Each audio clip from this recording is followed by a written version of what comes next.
case briefs, and so much more. LSData's got what you're looking for. In a critical 1999 case recognized as United States v. Buckley, a landmark decision echoed through the halls of the United States Court of Appeals for the Eighth Circuit. The legal dispute, which centered around appalling sexual abuse allegations, underscored a critical aspect of law.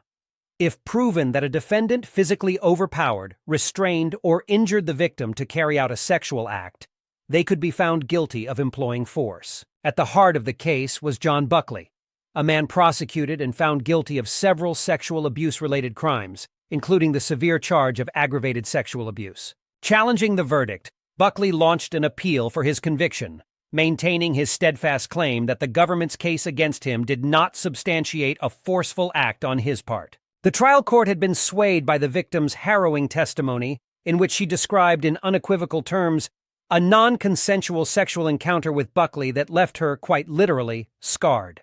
Her account of enduring physical pain, bleeding, and trauma was corroborated by a medical professional who examined her and found injuries consistent with her poignant account. Under the appellate court's microscope was the nature of force Buckley allegedly used against the victim, assessed against the backdrop of her distressing testimony and reinforcing medical evidence. The court determined that there existed an abundance of evidence powerful enough to validate the original guilty verdict for aggravated sexual abuse. Notwithstanding Buckley's persistent contention, the court remained resolute in its decision. The outcome reaffirmed the baseline that substantial evidence had conclusively established Buckley's forceful act during the assault. As a result, his conviction for aggravated sexual abuse was thoroughly upheld, marking a significant juncture in the legal history of sexual abuse cases.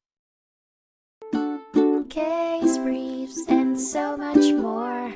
LSData's got what you're looking for. Visit lsd.law, elevate your mind, leave the stress of class.